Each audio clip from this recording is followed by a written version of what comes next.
साहेब बच्चों, दीपावली की खुशी मनाओ। दीपावली आने वाली है। अगर हम पहले से खुशी मनाना शुरू कर देते हैं तो हमें बहुत सी बातों का पता लग जाएगा। शुद्ध, पावन, पवित्र दीपावली मनाने के लिए हमें अंधविश्वास से दूर रहना पड़ेगा। तो आइए आज हम दिवाली के बारे में जांच करें कि दिवाली हम क्यों मनाते हैं। लेकिन एक बहुत बड़ा अंधविश्वास है। आप कहीं पर खोज करके देखिए, सर्च करके देखिए, आपको ये मिलेगा कि दीपावली कब मनाने जाने लगी। दीपावली को मनाने के लिए वो बता रहे हैं कि 11वीं सदी में, यानी 1000 साल पहले। उसके बाद हम चलते हैं, एक जगह बताते हैं कि 5500 वर्ष पहले मनाने लगे। कुछ लोग कहते हैं कि 550 साल पहले मनाने लगे। पता नहीं कब मनाने लगे, क्या मनाने लगे, क्या हो। लेकिन इसके साथ साथ आज आपको एक बात और बताना चाहूँगा। इस बात को बड़े गौर से सुनना है, आपको बड़े ध्यान से सुनना है, क्योंकि मेरा काम है आपको प्रकाशित करना, प्रभावित करना नहीं। तो आइए जानिए कि दीपावली के बारे में हम सुनते चले आ रहे हैं कि भगवान राम ने रावण को मारा, लंका को फतेह किया, और इस दिन वो अयोध्या में आए, और उस दिन आकर यहाँ पर अयोध्या वासियों ने खुशी में दीप जलाए थे। लेकिन भगवान राम हुए कब, इसके बारे में अगर हम पूरी तरह से विश्लेषण करते हैं, इसकी जानकारी लेते हैं, तो कोई बताता है कि भगवान कृष्ण को 5500 वर्ष हो गए, और उससे पहले भगवान राम जन्मे थे। लेकिन अब हमें इस बात को जानना है कि भगवान राम 5500 वर्ष से पहले, यानी त्रेता के अंत में जन्मे। तो फिर 5500 वर्ष से पहले क्या था? 5500 वर्ष से पहले क्या था? 5500 पहले था द्वापर युग। सतयुग में बताते हैं 17,28,000 वर्ष। त्रेता में बताते हैं 12,96,000 वर्ष। द्वापर में बताते हैं 8,64,000 वर्ष। कलयुग में बताते हैं 4,32,000 वर्ष।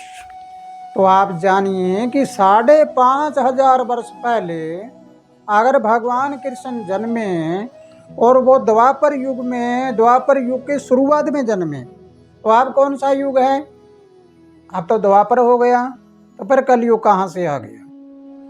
अगर हम सारी बातों को देखते हैं तो सौदा गोलमाल है। आइए अब हम चलते हैं वैज्ञानिक तरीके से कि दीपावली वैज्ञानिक तरीके से कैसे मनाई जाती है, क्या कारण है। इसके बारे में अगर आप जांच करके देखें तो पहले आपको बता चुका हूं कि 16 श्राद्ध होते हैं। सूर्य कन्या राशि में आता है, उसको कनागत कहते हैं, और वो हमारे 16 संस्कारों के कर्ज होते हैं, वो कर्ज उतारने का होता है। उसके बाद हमारे शरीर में 9 देवियाँ होती है। उन 9 देवियाँ का, यानी देवताओं का कर्ज, देवता किसी से कुछ लेते नहीं हैं, लेकिन देवताओं ने जो हमें दिया उनमें से हम कुछ पुण्य कर्म में लगा दें तो फिर वो देवता हमारा साथ देने लग जाएंगे। तो 9 देवियाँ, 9वीं देवी हमारी दुर्गा माँ, जो पहले हम बता चुके हैं। और 10वां दशहरा मनाते हैं। इसका मतलब कहते हैं कि राम ने रावण को मारा, लेकिन रावण तो हमारे यहाँ पर है अहंकार रूपी रावण। जब इंसान दुर्गा माँ को सिद्ध कर लेता है तो 10वां द्वार खुल जाता है, और 10वां द्वार जब खुल जाता है तो फिर क्या होता है? फिर हमें ऊपर का दृश्य दिखाई देना शुरू कर देता है, ब्रह्मांड का, प्रकृति का। हम नेचर से जुड़ जाते हैं। तो बच्चों, अगर ये बात आपको समझ आई है तो चलिए अगले चरण में, कि जब दशहरा आ जाता है तो दशहरे के 20 दिन बाद में दीपावली आती है और वो अंधेरी अमावस्या को आती है। और उससे पहले चौदस आती है, उसको कहते हैं नरक चौदस। उससे पहले तेरस आती है, उसको कहते हैं धनतेरस। लेकिन हमारे दिमाग में एक बात बैठी हुई है कि धनतेरस के दिन हम बर्तन खरीदें, हम कपड़े खरीदें, हम चांदी खरीदें, ये सब खरीदारी करें। तो इसका मतलब व्यापार करने वाले लोगों में ये अपना एक उत्साह होता है, एक उनका त्यौहार होता है कि हमारी चीज़ें ज़्यादा बिके, और हम लोग ये सोचते हैं कि किसी एक विशेष दिन के ऊपर हम कुछ खरीदारी करें। लेकिन तेरस का मतलब ये होता है कि उस दिन हम कहते हैं कि हे मालिक, तेरा ही तेरा जो है वो तेरा ही तेरा है, मेरा कुछ नहीं। इसी प्रकार उस दिन हम चांदी खरीदते हैं तो चांदी का संपर्क मन से होता है। जब चांदी का मन से होता है तो मन ठंडा हो जाता है, शांत हो जाता है, शांति आ जाती है। तो इसलिए चांदी का नाम लिया जाता है कि उस दिन चांदी खरीदिए।